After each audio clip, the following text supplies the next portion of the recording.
우리 하나님의 말씀을 함께 봉독하겠습니다.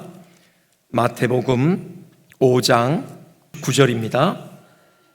화평하게 하는 자는 복이 있나니 그들이 하나님의 아들이라 일컬음을 받을 것이미요. 아멘. 잠언 17장 1절이죠. 이런 말씀이 있습니다. 마른 떡 한 조각만 있고도 화목하는 것이 제육이 집에 가득하고도 다투는 것보다 나으니라.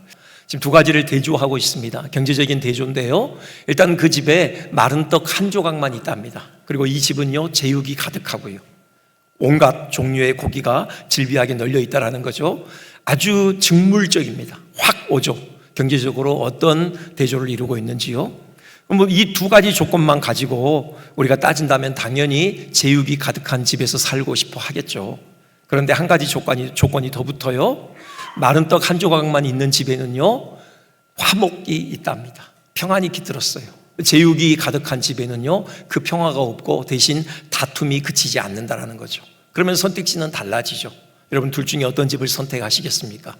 뭘 그렇게 고민하십니까? 제육이 가득하면서도 그냥 평안이 가득한, 화목한 이런 가정이면 좋지 않겠습니까? 그런데 아무튼 성경은요, 이렇게 비교를 하고 있습니다. 당연히 성경의 가치 판단이 뭐예요? 화목이 더 중요하다라는 거죠. 경제적인 것보다 화평이 더 중요하다. 그 화목의 가치의 중요성을 강조하고 있는 그런 본문입니다. 오늘 본문에서도요, 우리 주님께서 하나님 나라 백성의 특징을 바로 이 소중한 화평을 실현해내는 사람이다, 그렇게 말씀을 하고 계시는 거죠. 단지 화평을 누리는 자일 뿐만이 아니라요, 이에 나아가서 적극적으로 화평을 심는 자, 화평을 도모하는 자다 말씀하셔요. 그가 서 있는 삶의 현장에는 평화가 깃들게 될 거라는 거죠. 영어로 피스메이커라고 하죠. 여러분, 트러블 메이커가 아니라요, 피스메이커라는 것입니다. 한번 우리 이 말씀 좀 깊이 들여다보는 그런 시간을 갖겠습니다. 먼저 우리가 처한 현실을 돌아보지 않을 수 없죠. 우리가 마주하고 있는 세상의 현실 어떠합니까? 한 줄로 담아낸 그 노래 가사가 있어요. 아마 들어보셨을 겁니다. 보여주시겠습니까? 세상은 평화 원하지만 전쟁의 소문도 늘어간다. 이 모든 인간 고통 두려움 뿐 그 지겨움 끝없네 라는 노래 가사예요. 7, 80년대 주일학교 시절을 보내신 분들, 이 노래 익히 들어보셨죠? 불러보셨고요. 원래 원곡은 기독교하고는 직접 관련이 없는 미국의 포크송이라고 하는데 우리말로 번안되는 과정에서 기독교적인 색채가 드리워진 것 같아요. 그래서 우리가 복음송으로 많이 불렀던 노래입니다.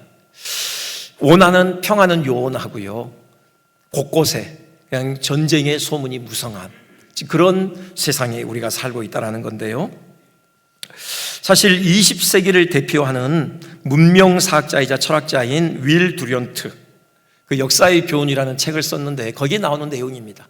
지난 3400년의 역사에서, 인류 역사에서요, 전쟁이 없었던 해는 단 268년이다. 거기 보면 인류 역사 전체를 100분위로 계산을 해보면은 7.8%만이 전쟁이 없던 평화의 시대였다. 나머지 92.2%는요 피로 얼룩진 전쟁의 역사였다. 이런 분석을 하고 있습니다. 가장 많은 사망자를 낳은 전쟁이 어떤 전쟁일까요? 2차 세계대전이었죠. 1939년부터 45년까지 6년간 벌어진 그 전쟁에서요, 자그만치 사망자만요 5천만 명에서 많게는 8천만 명까지 추산을 하고 있습니다. 말할 수 없이 참혹한 전쟁의 참상을 경험했죠. 그래서요, 어떻게든 이런 참혹한 전쟁이 이 지구상에 다시는 벌어져서는 안 되겠다, 절박한 공감대가 형성이 됐고요, 그래서 만들어진 기관이 국제연합이죠. UN이요.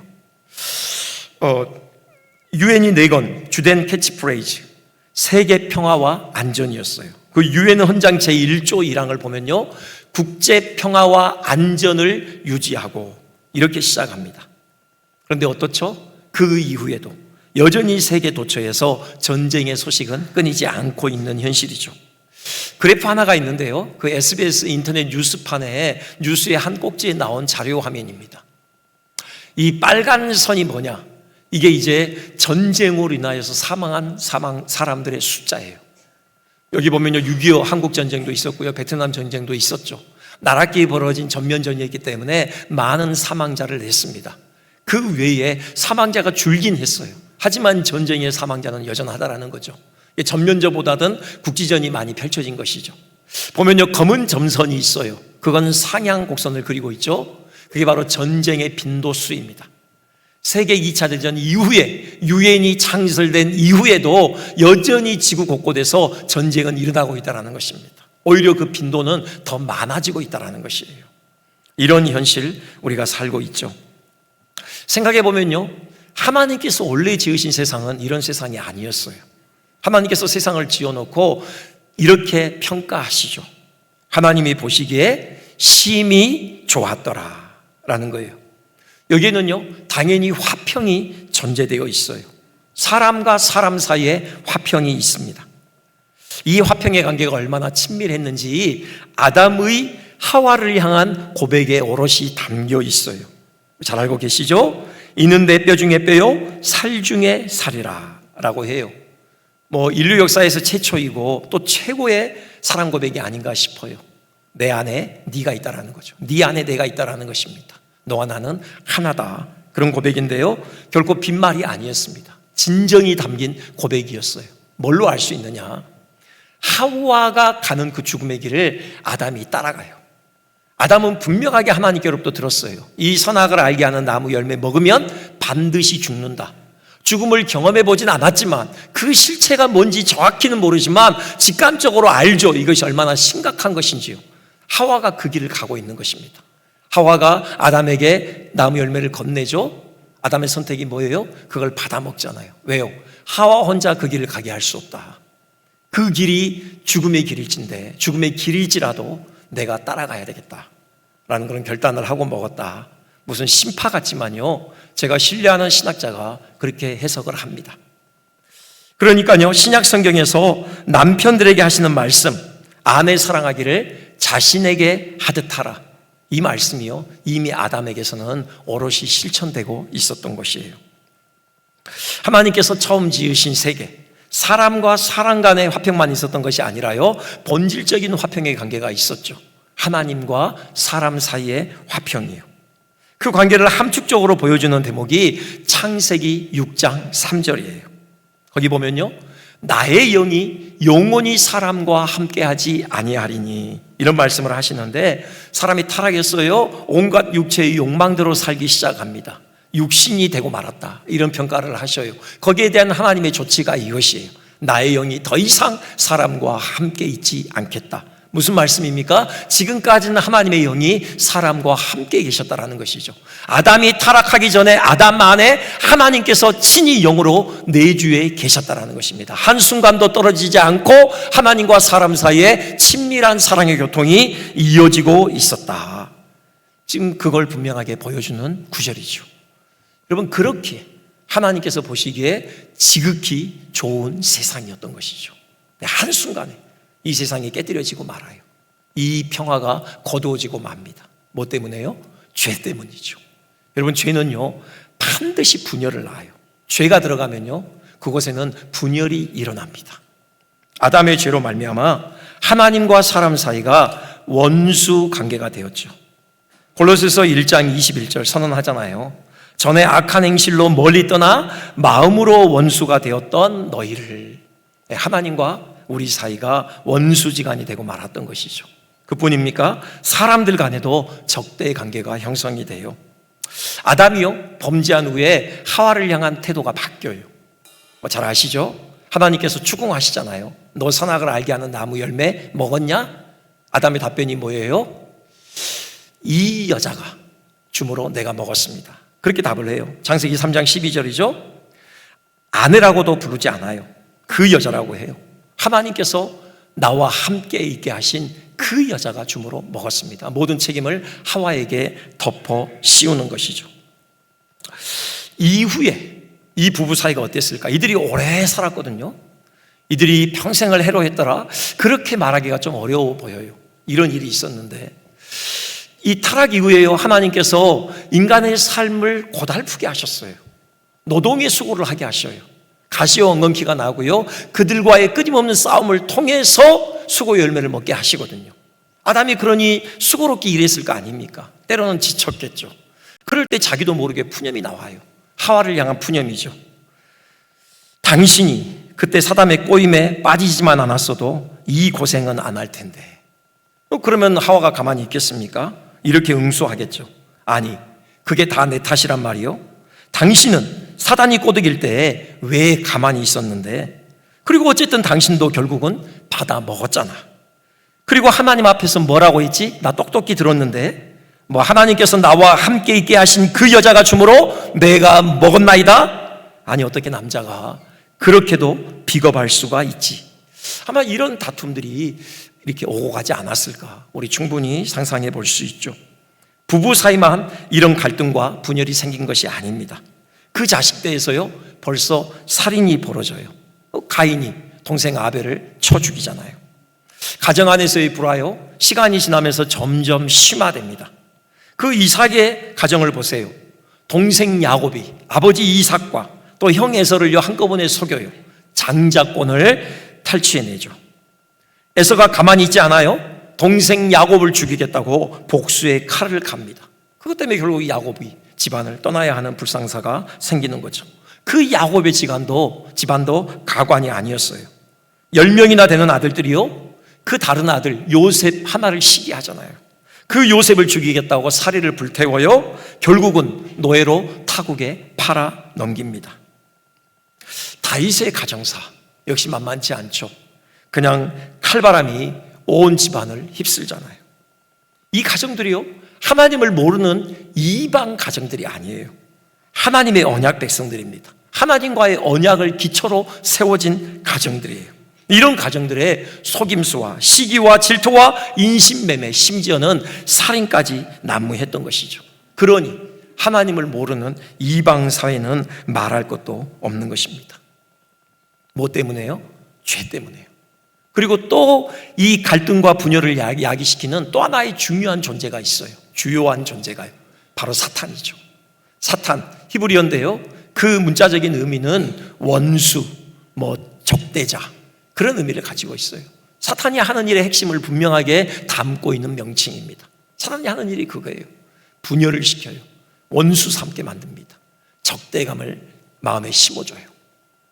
그 사단에 해당하는 헬라어 디아볼로스거든요. 디아볼로스, 합성어인데 이건 사이에 던지다, 그런 의미인데 결국은 사이를 버려놓는 거죠. 사이에 뭘 던져요? 적대감을 던져놓는 거죠. 이간질시키고요, 정죄하고 참소하고, 그래서 사이를 갈라놓는 이런 일이 사탄의 주된 일이에요. 여러분, 이 사단이 배후에서 역사하는 이 세상이 평화를 찾아보기 힘든 것은 지극히 당연하다고 볼 수 있어요. 자, 두 번째 우리가 생각해 볼 것은, 그렇다고 하나님께서 이 세상을 그냥 놓아두시느냐? 결코 그렇지 않습니다. 이 죄로 인해 평화가 깨어진 이 세상을 회복시키기 위해 하나님께서 친히 일하셔요. 분열을 초래한 장본인인 죄와 사단의 세력을 깨뜨리는 일을 하셨습니다. 뭘로 하시죠? 결정적으로 예수 그리스도의 십자가로 이 일을 이루셨어요. 예수님께서 십자가에 달려 죽으심으로요, 죄와 사단의 세력을 멸하셨던 것이죠. 그래서 다시금 세상에 화평을 가져오셨습니다. 하나님과 우리 사이에 화평을 가져오셔요. 에베소서 2장 16절 분명하게 선포하죠. 하나님과 우리를 화목하게 하신다고요. 하나님과 우리 사이에 있는 원수된 것을 십자가로 소멸하셨다고 해요. 하나님과 우리 사이를 가로막고 있는 죄의 장벽을 허무신 것입니다. 십자가에서 그 몸이 깨뜨려짐으로 그 죄의 장벽까지 함께 허물어졌어요. 그래서 하나님과 우리와의 관계가 다시 화평의 관계로 복원된 것입니다. 하나님의 영이 우리 안에 오실 수 있게 되어져요. 부활하신 예수님께서요, 그 다락방에 숨어있는 제자들을 그날 만나시죠. 그들에게 평안을 전하시면서 하시는 행동이 있어요. 숨을 내쉬면서 성령을 받으라 말씀하시죠. 성령께서 친히 우리 안에 거하시게 된 것입니다. 그리고 사람들 사이에 화평을 가져오시는데요, 에베소서 2장 14절 이렇게 선포합니다. 그는 우리의 화평이신지라 둘로 하나를 만드사 그 막힌 담을 자기 육체로 허시고 라고 해요. 여기 둘은 문자적으로는 이방인과 유대인들이죠. 당시에요, 인간 사회에서 가장 극렬한 대립관계에 있던 사이가 어떤 사이인가? 유대인과 이방인 사이잖아요.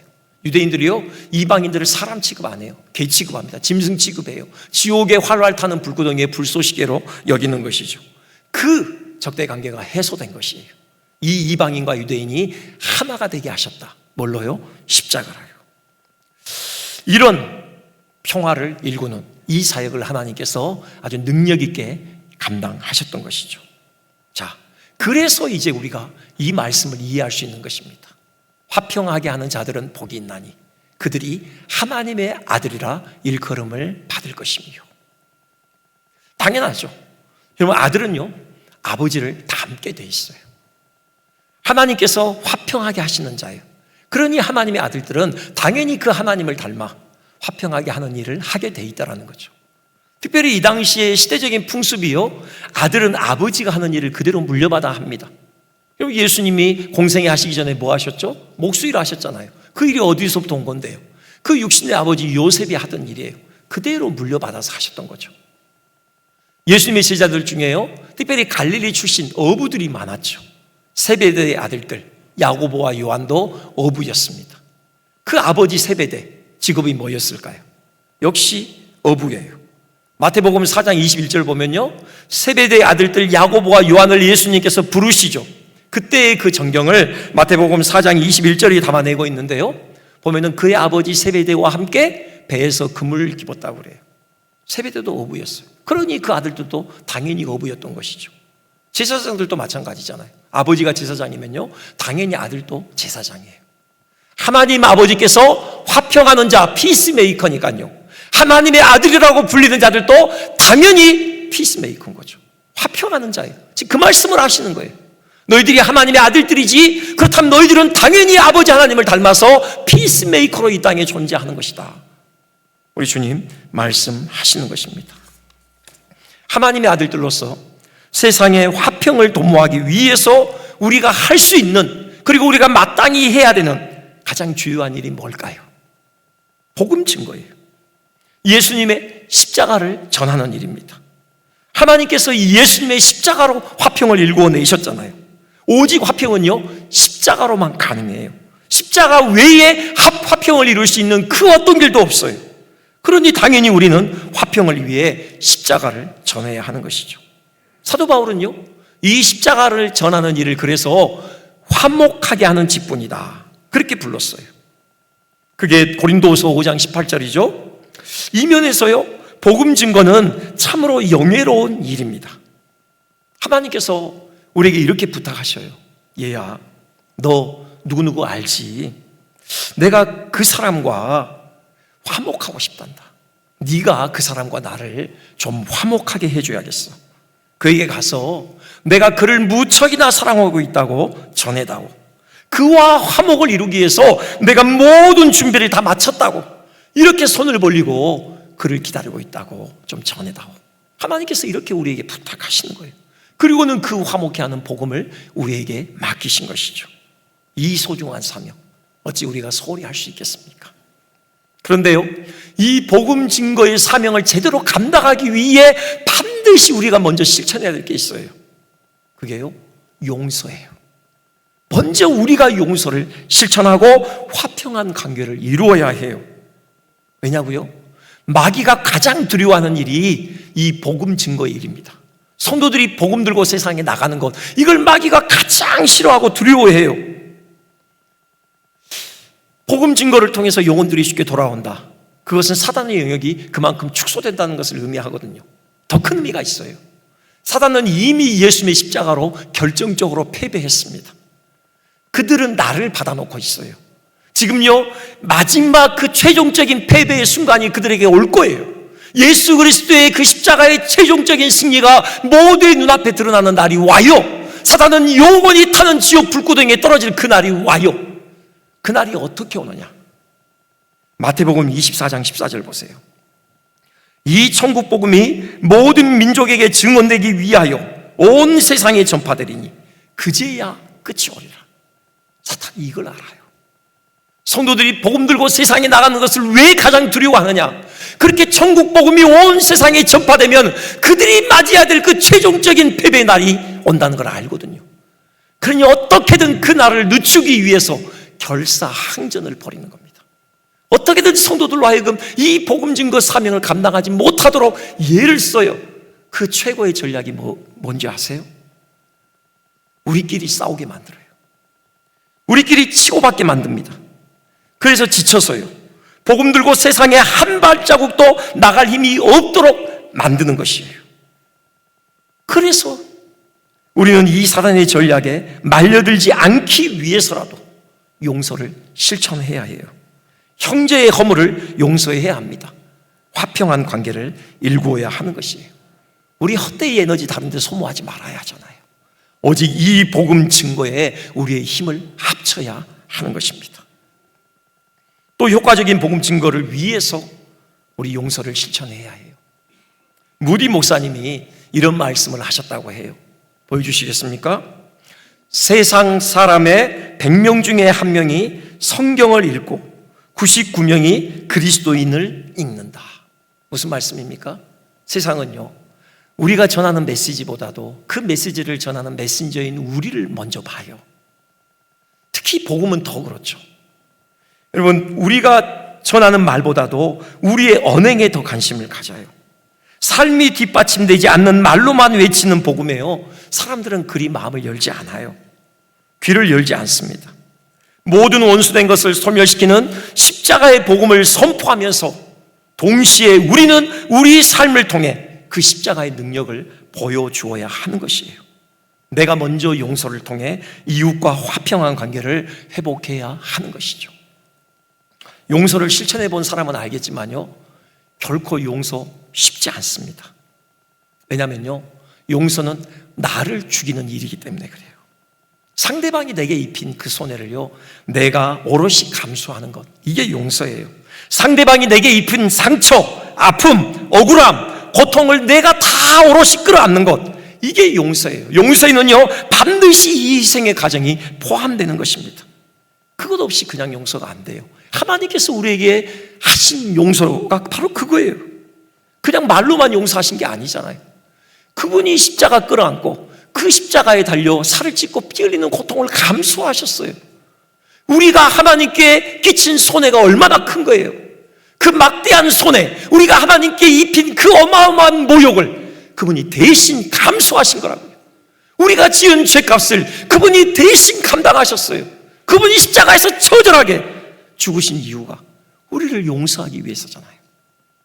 말로만 용서가 이루어지지 않는다고요. 반드시 희생이 따라요. 그렇기 때문에 용서가 어려워요. 하지만 우리는 이 용서를 실천해야 해요. 왜요? 하나님께서 그렇게 우리를 용서해 주셨기 때문에요. 그 하나님의 용서를 체험한 자들이기에 우리도 이웃을 용서하기 위해 기꺼이 희생을 감수하는 것입니다. 우리 결단했으면 좋겠습니다. 아직도 용서하지 못한 형제가 있습니까? 우리 용서하기로 결단합시다. 내일 할게요. 마음의 준비가 되면 할게요. 아니요. 우리 지금 바로 결단하셨으면 좋겠습니다. 우리 힘으로 하는 게 아니에요. 우리 안에 예수님의 영이 와 계십니다. 예수의 영이신 성령께서 우리를 도우실 거예요. 우리를 주장하실 거예요. 우리에게 용서할 수 있는 힘을 주실 것입니다. 원수된 것을 다 멸하는 십자가의 능력이 우리의 것이 되는 역사를 경험케 하실 것이에요.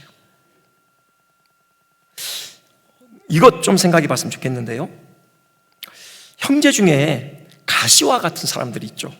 그가 하는 말마다요, 그냥 가슴을 휘법하고 들어오는, 생채기를 남기는 그런 사람들이 있을 수 있어요. 그 사람 때문에 교회에 오는 것 한 번도 고민하게 되는 그런 사람이 있을 수 있어요. 지금 막 떠올려지십니까? 네. 그러지 않은 분들은 복된 거고요. 그렇더라도 하나님께 감사하십시오. 하나님께서 우리에게 붙여주신 사람들이에요. 그 사람 때문에요, 내가 더 겸손해지고 있잖아요. 그 사람 때문에 하나님께 내가 더 엎드리고 있잖아요.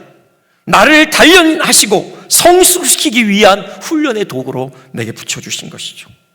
감사해야 돼요. 그 사람께도 감사하십시오. 당신 때문에 제가 더 겸손해지고 하나님과 가까워지게 되었습니다. 말로 직접 하면 안 됩니다. 마음으로 그렇게 감사하시라는 말씀입니다. 그리고 한 가지 더, 화평케 하는 자에게 요구되는 또 실천사항, 주님께서 우리에게 빚어내신 그 평화로운 관계를 지키기를 위해 힘쓰는 거예요. 여러분, 에베소서 4장 3절 보면 이런 말씀이 있어요. 평안에 매는 줄로 성령이 하나 되게 하신 것을 힘써 지키라고 했어요. 이 말씀은요, 그 구약의 성막을 배경으로 하고 있어요. 한번 그 성막 사진 한번 보여주시겠습니까? 그림이요. 거기 보면은 그 성막의 벽을 이렇게 구성할 때 조각목으로 만든 널빤지들을 사용해요. 그 널판들을요. 이 널판이 엄청 커서 높이가 5m, 이 너비가 75cm, 이 두께가 한 50cm 돼요. 엄청나게 큰 것들이죠. 이것들을 하나로 연결시켜서 성막의 벽을 이룹니다. 그런데 지금 그걸 이렇게 연결시키는 데 있어서 보면요, 나무 봉들을 사용하는데 그 중에 하나는 그 나무 안에 구멍을 내요. 그 구멍 안으로 이 봉을 집어넣는 겁니다. 밖에는 이제 이렇게 경첩으로 연결을 하고요. 바로 이거예요, 지금요. 평안에 매는 줄로 성령의 하나 되게 하신 것을 힘써 지키라. 그 성령의 띠가 뭐냐? 바로 이 나무 봉을 가리키는 거예요. 여러분, 이 널판 하나하나는 바로 교회를 이루고 있는 우리 한 사람 한 사람입니다. 이 널판 중에 하나라도 없으면 이 성막은 결코 완성되지 않아요. 여러분, 우리는 그런 널판들이라고요. 우리 중에 한 사람도 필요 없는 사람이 없어요. 우리 중에 한 사람도 소중하지 않은 사람이 없어요. 모두가 다 자기 자리를 지킬 때, 이 성령의 하나 되게 하심을 힘써 지킬 때 이 교회가 하나로 완성되는 것입니다. 늘 말씀드리지만요, 하나님께서 우리를 보실 때 독립적인 개인으로 보지 않으셔요. 이 교회를 이루고 있는 한 지체로 우리를 보십니다. 힘써 지키란 말이요, 이게 상당히 간단치 않은 말입니다. 이게 수푸다조라는 말인데 어떤 배경에서 나온 말이냐면요, 여러분, 이 당시 로마 시대 저 콜로세움 가봤는데 그 콜로세움 거기에 온 군중들이 이렇게 자리를 메우고 있죠. 피해 굶주린 자들이죠. 여러분, 그 밑에서는요, 검투사들의 정말 그 죽고 죽이는 그런 싸움이 벌어져요. 한 사람이 죽어나갈 때까지 그 피해 굶주린 그 로마 시민들이 함성과 열광을 하죠. 그 싸움터로 나가는 그 노예 검투사를 조련한 조교가요, 그 검투사에게 하는 말이 이거예요. 스푸다조. 무슨 말이냐면요, 죽지 않으려면 죽을 힘을 다해 싸워라. 그 말씀이에요. 주님이 흘리신 피값으로 우리 교회를 세우셨어요. 정말 평안에 매는 줄로 성령의 하나 되게 하셨다고요. 이걸 우리로 하여금 힘써 지키라고 하세요. 스푸다조라고 말씀하세요. 죽지 않으려면 죽을 힘을 다해 싸우라는 것처럼, 여러분, 그런 마음으로 이 하나됨을 힘써 지키라, 우리 주님의 명령입니다. 이 하나됨을 지키는 구체적인 방법 간단하게 두 가지만 말씀드릴게요. 하나는요, 공감입니다. 우리 하나라고요. 그러면 하나됨의 그 결과는 뭐예요?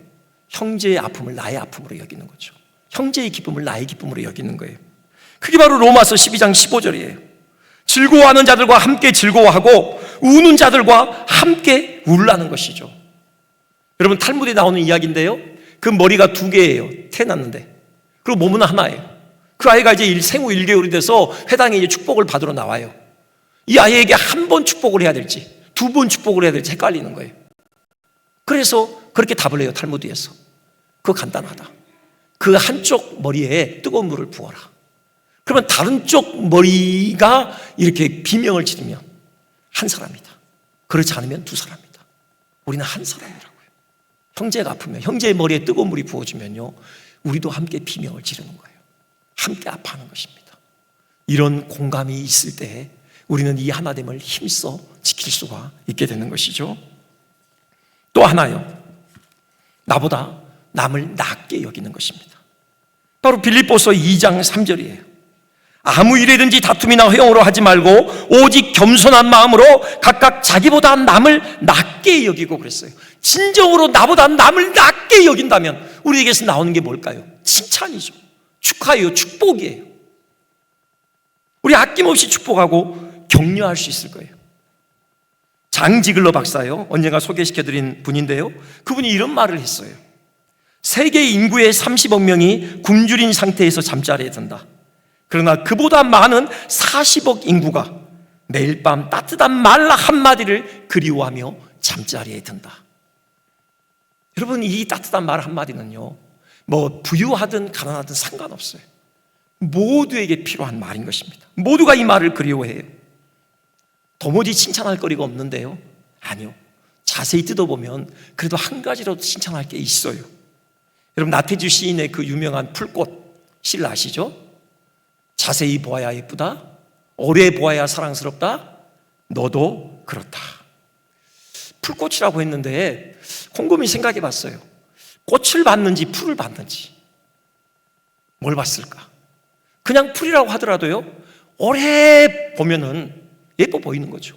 자세히 들여다보면 사랑스러워 보이는 것입니다. 그 풀이 꽃이 되는 거예요, 이 사람에게는요. 이런 눈이 필요한 겁니다. 풀이라도 여러분 꽃으로 볼 수 있는 그런 눈이 있을 때 우리는 나보다 남을 낮게 여길 수 있고요, 우린 진정으로 칭찬하며 격려하며 축복할 수 있을 것입니다. 우리 안에 하나님의 형상이 새겨져 있죠. 예수 그리스도의 흘리신 피로 씻어져서 더 선명하게 드러나고 있는 중입니다. 그러니 그 들에 피어있는 풀꽃에 비하겠습니까? 우리 아낌없이 축복하고 위로하고 격려하고 공감하고, 그래서 성령이 하나 되게 하신 것을 힘써 지키는 복동 공동체를 만들어가기를 주님의 이름으로 축원드립니다. 우리를 위해 주님 십자가에서 아낌없이 살을 찢으시며 피 흘리셔서 세상에 어느 누구도 이룰 수 없는 그 평화의 선물 우리에게 안겨주시니 감사합니다. 평안을 매는 줄로 성령의 하나 되게 하심으로 하나님 이 평화를 누리게 해주시고, 또 이제 우리에게 부탁하시기를 이 하나됨을 힘써 지키라고 말씀하시온데, 하나님 우리가 순종하여 우리가 믿음으로 발걸음을 내딛습니다. 하나님, 우리가 서 있는 그 삶의 현장, 그곳에 평화가 깃들고 그 샬롬의 나라, 하나님 나라가 풍성하게 이루어지는 그 역사의 주인공들로 주 앞에 헌신하겠습니다. 우리를 도와주시옵소서.